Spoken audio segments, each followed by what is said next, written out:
10 रुपए से इंडिया की गरीबी खत्म हो सकती है? रुकिए, स्किप करने से पहले बस एक बार सोचिए, क्योंकि जो आप अभी सुनने वाले हैं वो सिर्फ एक वीडियो नहीं है। ये एक सोच है, एक आइडिया है, और अगर इसे सही से समझ लिया जाए तो ये सच में बहुत कुछ बदल सकता है। अगर आपने इसे अभी स्किप कर दिया तो हो सकता है आप वही कर दें जो हम सब हर दिन करते हैं, सच को देखकर भी अनदेखा करना। तो आप बस थोड़ा सा समय दीजिए और खुद तय कीजिए, क्या ये पॉसिबल है या नहीं। आज हम सब एक बहुत ही अजीब, मतलबी और दोहरे चरित्र वाले समाज में जी रहे हैं, जहां हम हर छोटी बड़ी समस्या के लिए सरकारों को कोसते हैं, अपनी किस्मत को रोते हैं, लेकिन खुद अपनी आंखों पर पट्टी बांधकर बैठ जाते हैं। जब भी हम सुबह अपने घरों से बाहर निकलते हैं तो हमें दो बिल्कुल अलग अलग दुनिया एक साथ एक ही चौराहे पर दिखाई देती हैं। एक तरफ वो चमकता हुआ इंडिया है, जो बड़ी बड़ी गगनचुंबी इमारतों, आलीशान मॉल्स, बुलेट ट्रेन और अंतरिक्ष में तिरंगा फहराने की डींगे हाँकता है। और ठीक उसी इमारत के नीचे एक ऐसा लाचार, भूखा और मरा हुआ भारत है, जो फुटपाथ पर 2 वक्त की सूखी रोटी के लिए दम तोड़ रहा है। हम अपनी एयर कंडीशनर गाड़ियों में बैठकर निकलते हैं, और जैसे ही रेड लाइट पर गाड़ी रुकती है, 7-8 साल के छोटे छोटे बच्चे नंगे पैर, फटे कपड़ों में हमारी गाड़ियों के शीशे खटखटाने लगते हैं। उनके हाथों में खिलौने या किताबें होनी चाहिए थी, लेकिन उनके हाथों में लाचारी होती है। हम बड़ी बेरहमी से अपनी गाड़ी का शीशा ऊपर चढ़ा लेते हैं, म्यूजिक की आवाज तेज कर देते हैं, और ठंडे दिमाग से खुद को तसल्ली दे देते हैं कि ये तो इस देश की नियति है, इसे कोई नहीं बदल सकता। हम इतने संवेदनहीन हो चुके हैं कि हमें किसी का दर्द अब दर्द ही नहीं लगता। पर कभी आपने ठंडे दिमाग से बैठकर सोचा है कि इस महान देश का सबसे बड़ा संकट क्या है? हम दिन रात टीवी चैनलों पर, फेसबुक, इंस्टाग्राम के कमेंट बॉक्स में बस एक ही अंतहीन कड़वाहट में डूबे रहते हैं। हिंदू मुस्लिम की नफरत, जात पात के झगड़े, अगड़ा पिछड़ा की राजनीति, और धर्म के नाम पर एक दूसरे का खून बहाने की बातें। ये जो गंदी राजनीति है ना, ये हमें जानबूझकर आपस में लड़ाती रहती है, ताकि हम कभी असली मुद्दों पर सवाल ना उठा सकें। और हम बेवकूफों की तरह इस नफरत के जाल में फंसकर अपने ही देश के भाइयों के दुश्मन बन बैठे हैं, और देश को सदियों पीछे धकेलते जा रहे हैं। लेकिन एक बात सोचिए, जब एक गरीब का मासूम बच्चा भूख से तड़पता है, तो क्या उसकी उस भूख का कोई धर्म होता है? जब कोई बेसहारा माँ अस्पताल के गेट पर इलाज न मिलने की वजह से दम तोड़ देती है, तो क्या उसकी उस टूटती हुई सांस की कोई जात होती है? इस हिंदू मुस्लिम के जहरीले सिलसिले को हमें हमेशा के लिए दफन करना होगा, क्योंकि नफरत से कभी किसी गरीब का पेट नहीं भरता, न ही किसी बेरोजगार को नौकरी मिलती है। हमें धर्म की इन इंसानी दीवारों को गिराकर एक ऐसी अटूट यूनिटी, एक ऐसी फौलादी एकता बनानी होगी, जहां पूरा देश मजहब भूलकर सिर्फ और सिर्फ एक हिंदुस्तानी के रूप में खड़ा हो। जब भी हमारे देश का कोई नागरिक थोड़ा पढ़ लिख जाता है, तो वो तुरंत अपने देश की तुलना विदेशों से करने लगता है। हम कहते हैं कि देखो अमेरिका कितना साफ है, यूरोप की सड़कें कितनी आलीशान है, दुबई में कानून का कितना खौफ है, वहां हर नियम का कड़ाई से पालन होता है, और हमारे इंडिया में कुछ भी अच्छा नहीं है। यहाँ चारों तरफ गंदगी है, करप्शन है, अव्यवस्था है। पर हम ये भूल जाते हैं कि उन देशों को किसी जादूगर ने नहीं, बल्कि वहां के नागरिकों की यूनिटी, उनकी देशभक्ति और उनकी नागरिक जिम्मेदारी ने महान बनाया है। हमारे यहाँ सड़कों पर, ऐतिहासिक इमारतों पर, रेलवे स्टेशनों पर कचरे का ढेर लगा होता है। हम उसी गंदगी को देखकर कहते हैं कि देखो कितना गंदा देश है, पर उस कचरे को फैलाने वाले कोई मंगल ग्रह से नहीं आए हैं। वो हम ही लोग हैं, जो अपनी चमचमाती गाड़ियों का शीशा नीचे करके पानी की खाली बोतलें, गुटखे के रैपर्स और प्लास्टिक की थैलियां बेखौफ होकर सड़क पर फेंक देते हैं। हम चाहते हैं कि देश सिंगापुर जैसा साफ हो, लेकिन हम खुद अपनी गली साफ नहीं रख सकते। जब तक हम खुद अपनी आदतों को नहीं बदलेंगे, जब तक हम इस देश को अपना घर नहीं मानेंगे, तब तक कोई भी सरकार इस देश को नहीं बदल सकती। आज हमारे देश में एक और सबसे बड़ी बीमारी चल रही है, जिसे हम वीआईपी कल्चर कहते हैं। एक तरफ आम जनता टैक्स के बोझ तले दबी जा रही है। आप सुई से लेकर गाड़ी तक कुछ भी खरीदें, आपको भारी भरकम टैक्स देना पड़ता है। मिडिल क्लास अपनी पूरी जवानी सिर्फ टैक्स भरने और लोन की किश्तें चुकाने में गुजार देता है। लेकिन उस टैक्स के बदले हमें क्या मिलता है? खस्ताहाल सरकारी स्कूल, टूटी हुई सड़कें और बदहाल सरकारी अस्पताल। और दूसरी तरफ हमारे देश के नेताओं और अफसरों को देखिए, उनकी गाड़ियों के आगे पीछे सायरन बजते हैं, उनके लिए रास्ते खाली करा दिए जाते हैं, उन्हें मुफ्त का बंगला, मुफ्त की बिजली और मुफ्त का इलाज मिलता है। आम आदमी अदालतों के चक्कर काटते काटते बूढ़ा हो जाता है। तारीख पर तारीख मिलती रहती है, लेकिन इंसाफ नहीं मिलता। गरीब का बच्चा सरकारी स्कूल में जाता है, जहां न पीने का साफ पानी है, न ढंग के ब्लैक बोर्ड हैं, और न ही टीचर्स आते हैं, जबकि अमीर का बच्चा लाखों की फीस वाले इंटरनेशनल स्कूल में पढ़ता है। यह जो दोहरेपन की खाई है, यही हमारे देश के विकास का सबसे बड़ा रोड़ा है। अब यहाँ पर मेरी उस क्रांतिकारी बात को बहुत ध्यान से और अपने दिमाग को पूरी तरह खोलकर समझिए, जो इस देश की इस पूरी सड़ी गली तस्वीर को एक झटके में पलट सकती है। हमारे देश में आज लगभग 140 करोड़ लोग रहते हैं। अब अगर इस देश का हर एक इंसान, चाहे वो झोपड़ी में रहने वाला गरीब हो या महलों में रहने वाला अमीर, चाहे वो छोटा सा बच्चा हो या कोई बुजुर्ग, साल में सिर्फ 10 रुपए दे। ध्यान से सुनिए मेरी इस बात को। मैं 10 रुपए रोज देने की बात नहीं कर रहा, न ही मैं हर हफ्ते या हर महीने 10 रुपए देने की बात कर रहा हूँ। मैं बात कर रहा हूँ पूरे साल में, पूरे 365 दिनों में सिर्फ एक बार, सिर्फ 10 रुपए देने की। इतना मामूली पैसा तो हम किसी दुकान पर सिगरेट, गुटखे या चाय के चक्कर में बिना सोचे समझे छुट्टा छोड़ देते हैं, या रास्ते में कहीं गिर जाता है तो हम ढूंढने की जहमत भी नहीं उठाते। अब अगर 140 करोड़ लोग एक साथ मिलकर पूरी यूनिटी के साथ साल में सिर्फ एक बार ये 10 रुपए दें, तो मात्र एक साल में जो रकम तैयार होती है वो है 1400 करोड़ रुपए। अब जरा रुककर इस आंकड़े की गहराई को महसूस कीजिए। सिर्फ एक साल में बिना किसी पर बोझ बने 1400 करोड़ रुपए।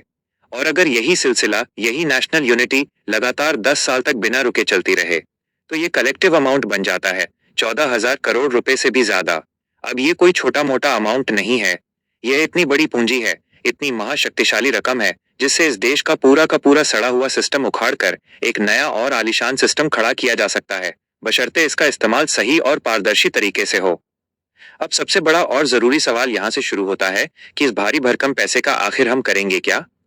ये पैसा कहाँ जाएगा और इससे जमीनी स्तर पर क्या बदलाव आएगा? मेरी बात को हमेशा याद रखिएगा, ये पैसा किसी को भी भीख के रूप में नहीं बांटा जाएगा, क्योंकि भीख कभी किसी इंसान की गरीबी खत्म नहीं करती, बल्कि उसे हमेशा के लिए लाचार, बेबस और दूसरों पर निर्भर बना देती है। हमें लोगों को बैसाखी नहीं देनी है, हमें उन्हें आत्मनिर्भर बनाना है, उनके हाथों को हुनर देना है। इस महाफंड का सबसे पहला और सबसे बड़ा इस्तेमाल होगा देश के पिछड़े और ग्रामीण इलाकों में बहुत बड़ी बड़ी स्वदेशी फैक्ट्रियां, इंडस्ट्रीज और मैन्युफैक्चरिंग हब्स खड़े करने में। आज हमारे देश का सबसे बड़ा दुर्भाग्य ये है कि हमारे यहाँ का पढ़ा लिखा नौजवान जो बड़ी बड़ी डिग्रियां और सर्टिफिकेट्स लेकर घूम रहा है, वो एक छोटी सी नौकरी के लिए दर दर की ठोकरें खाने को मजबूर है। सरकारी नौकरियों के पीछे लाखों युवा अपने जीवन के सबसे खूबसूरत साल बंद कमरों में, डिप्रेशन में गुजार देते हैं। जब इस फंड से पूरे देश में उद्योगों का जाल बिछेगा, तो उन करोड़ों बेरोजगार युवाओं को सम्मानजनक नौकरियां मिलेंगी। आज जो गरीब लोग मजबूरी में, भूख के कारण ट्रैफिक सिग्नलों पर या फुटपाथों पर भीख मांगते हैं, उन्हें इन फैक्ट्रियों में उनकी क्षमता के अनुसार ट्रेनिंग दी जाएगी और काम दिया जाएगा। जब उनके हाथ में कटोरे की जगह उनकी खुद की मेहनत की कमाई होगी, उनका खुद का रोजगार होगा, तो उनके स्वाभिमान को एक नई जिंदगी मिलेगी और इस देश से भीख मांगने का ये कलंक हमेशा के लिए मिट जाएगा।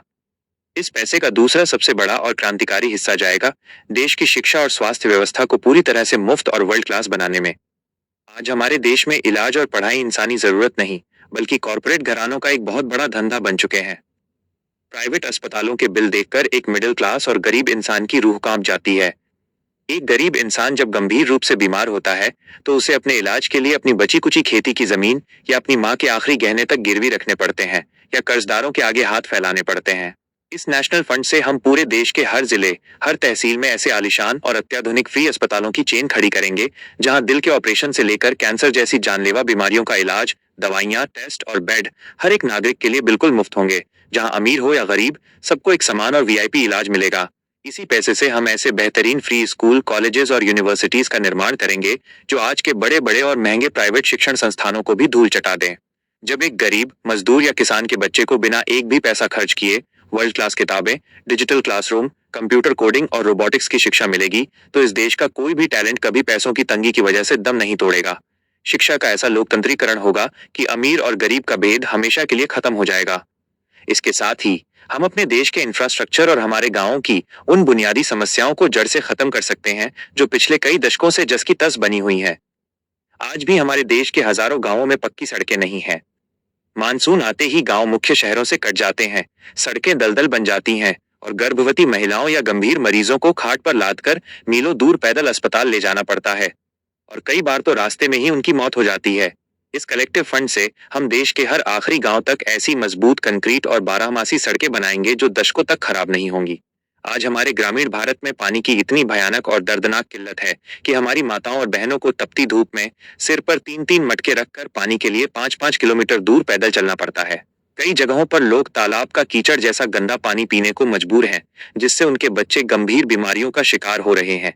हम इस फंड से हर उस गांव में आधुनिक वाटर ट्रीटमेंट प्लांट और वाटर ग्रिड लगाएंगे और पाइप के जरिए हर घर तक शुद्ध, साफ और मीठा पीने का पानी पहुंचाएंगे।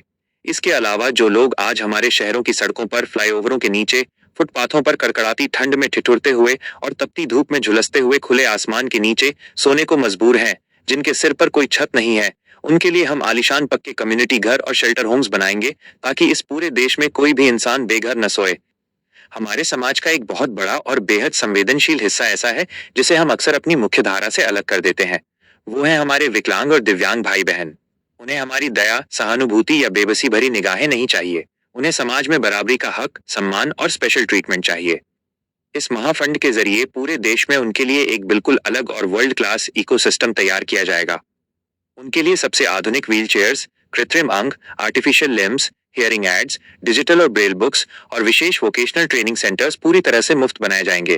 देश की हर एक पब्लिक बिल्डिंग, बस, ट्रेन, रेलवे स्टेशन और पार्क को उनके लिए इतना सुलभ, एक्सेसिबल बनाया जाएगा कि वे बिना किसी की मदद के पूरी आजादी और गर्व के साथ कहीं भी आ जा सकें और उन्हें जीवन के हर कदम पर वीआईपी जैसा सम्मान मिले।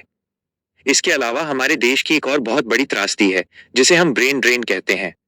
हमारे देश का जो सबसे बेहतरीन दिमाग है, जो डॉक्टर्स हैं, इंजीनियर्स हैं, साइंटिस्ट्स हैं, वो पढ़ाई और डिग्रियां हमारे देश के टैक्स के पैसे से लेते हैं, लेकिन रिसर्च और डेवलपमेंट के लिए फंड ना होने की वजह से, अवसरों की कमी की वजह से विदेशों में भाग जाते हैं और नासा या गूगल जैसी विदेशी कंपनियों को अमीर बनाते हैं। जब इस 14,000 करोड़ के कॉर्पस फंड से हम देश के भीतर world class research labs, space centres, medical research hubs और एडवांस टेक्नोलॉजी इंस्टीट्यूट्स खड़े करेंगे तो हमारे देश के इन होनहार वैज्ञानिकों को बाहर जाने की जरूरत ही नहीं पड़ेगी। वो इसी मिट्टी के लिए काम करेंगे, यहीं रहकर कैंसर की दवा खोजेंगे, यहीं रहकर दुनिया की सबसे आधुनिक डिफेंस टेक्नोलॉजी और मिलिट्री वेपन्स बनाएंगे। इससे भारत को कभी भी विदेशों के आगे हथियारों या तकनीकों के लिए हाथ नहीं फैलाना पड़ेगा। देश का अरबों खरबों रुपया बचेगा और भारत सही मायनों में एक ग्लोबल सुपर पावर बनेगा। हमारे किसानों को देखिए, जो कर्ज के बोझ तले दबकर हर साल आत्महत्या करने को मजबूर हैं। इस फंड से हम हर गांव में कोल्ड स्टोरेज चेन और फूड प्रोसेसिंग यूनिट्स लगाएंगे ताकि किसानों की फसलें सड़े नहीं और उन्हें उनकी मेहनत का पूरा दाम मिले। जब खेती मुनाफे का जरिया बनेगी तो गांवों का पलायन अपने आप रुक जाएगा। लेकिन इस पूरे विजन को, इस पूरे महाप्लान को सुनते ही एक बहुत बड़ा कड़वा और जायज डर हर हिंदुस्तानी के दिल और दिमाग में झटके के साथ आता है और वो डर है करप्शन का, भ्रष्टाचार का। हम सब अच्छी तरह जानते हैं कि हमारे देश को करप्शन के दीमक ने अंदर से कितना खोखला कर दिया है। सरकारी दफ्तरों में बिना रिश्वत दिए एक छोटा सा कागज तक आगे नहीं सरकता।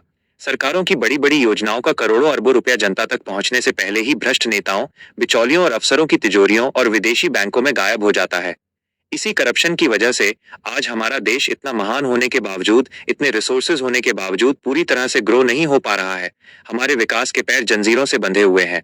लेकिन सुनिए, इस 10 रुपए के विजन में भ्रष्टाचार की एक कौड़ी की भी गुंजाइश नहीं होगी। इस पूरे कलेक्टिव फंड को किसी सरकारी खजाने में, किसी राजनीतिक पार्टी के पास या किसी सरकारी बाबू के हाथ में नहीं सौंपा जाएगा। आज का भारत डिजिटल क्रांति का वैश्विक नेता है। इस पूरे फंड को पूरी तरह से सुरक्षित, पारदर्शी और अचूक बनाने के लिए ब्लॉकचेन टेक्नोलॉजी पर आधारित एक पूरी तरह से स्वायत्त ऑटोनोमस डिजिटल ऐप और सेंट्रलाइज्ड वेबसाइट बनाई जाएगी।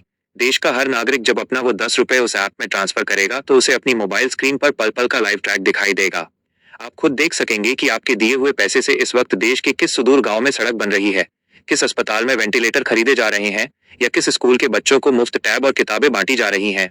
जब टेक्नोलॉजी के जरिए पैसे की एक एक पाई का हिसाब 140 करोड़ जनता की आंखों के सामने शीशे की तरह साफ होगा तो दुनिया का कोई भी भ्रष्ट अधिकारी या नेता उसे छूने तक की हिम्मत नहीं कर पाएगा।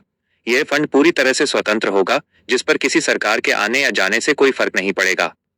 अब पूरी बात को समझने के बाद जरा वापस आते हैं उसी एक अकेले 10 रुपए के नोट पर। अब दोबारा ठंडे दिमाग से सोचिए, क्या सिर्फ एक साल के अंदर 1,400 करोड़ रुपए और 10 साल में 14,000 करोड़ रुपए से इस देश की तकदीर और तस्वीर को हमेशा के लिए नहीं बदला जा सकता? जहां आज हमारे मासूम बच्चे मजबूरी और भूख के कारण कूड़े के ढेरों में अपना भविष्य ढूंढ रहे हैं, वहां कल वो हाथों में किताबें लेकर मुस्कुराते हुए स्कूल जाएंगे।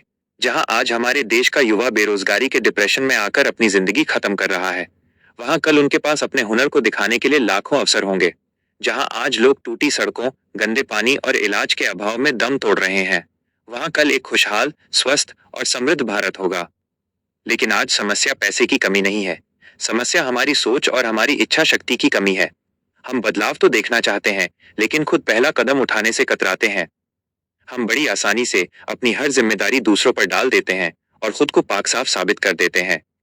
हम मल्टीप्लेक्स में जाकर 500 रुपए का पॉपकॉर्न और 300 रुपए की कॉफी बिना सोचे समझे 1 मिनट में उड़ा देते हैं। हम नफरत के नाम पर सड़कों पर उतर आते हैं, फेसबुक पर घंटों बहस करते हैं, लेकिन जब देश के असली पुनर्निर्माण के लिए, एक नए भारत को जन्म देने के लिए एक मामूली से सामूहिक कदम की बात आती है, तो हम पीछे हट जाते हैं और लॉजिक ढूंढने लगते हैं। ये लड़ाई किसी सरकार या किसी सिस्टम से है ही नहीं, ये लड़ाई हमारी खुद की उदासीनता और हमारे चलता है वाले एटीट्यूड से है। अब आखिरी सवाल सीधे आपके दिल से, क्या आप इस वीडियो को देखने के बाद भी इसे एक आम यूट्यूब वीडियो की तरह भूल जाएंगे, इसे स्वाइप कर देंगे और अपनी पुरानी जिंदगी में लौटकर सिर्फ सोचते रहेंगे? या फिर अपनी सोच में एक छोटा सा सच्चा बदलाव लाएंगे और इस यूनिटी का हिस्सा बनेंगे? क्योंकि याद रखिएगा, बदलाव कभी भी एक दिन में नहीं आता, लेकिन उसकी शुरुआत किसी न किसी एक दिन, किसी न किसी एक छोटे से कदम से जरूर होती है। और वो शुरुआत बहुत छोटी हो सकती है, सिर्फ 10 रुपए जितनी छोटी। आज ये कदम आपको रेत के एक कण जैसा छोटा लग सकता है, लेकिन कल यही कण मिलकर एक ऐसा पहाड़ बनेंगे जो इस देश की गरीबी को हमेशा के लिए कुचल देगा। ये इस देश का सबसे बड़ा नागरिक आंदोलन बन सकता है। और शायद आने वाले सालों में कोई बच्चा जो आज किसी तपते हुए सिग्नल पर नंगे पैर भीख मांग रहा है, वो कल एक कामयाब डॉक्टर, इंजीनियर या साइंटिस्ट बनकर दुनिया के सामने खड़ा हो और गर्व से मुस्कुराकर कहे, मेरी जिंदगी आज अगर बदली है तो सिर्फ इसलिए क्योंकि बरसों पहले इस देश के आम लोगों ने नफरत छोड़कर मेरे लिए वो एक छोटा सा 10 रुपए का कदम उठाया था। अब ये कदम उठाना है या नहीं? एक मूक दर्शक बनकर तमाशा देखते रहना है या इस महाबदलाव का हिस्सा बनना है, ये फैसला पूरी तरह से आपका है। जय हिंद, जय भारत।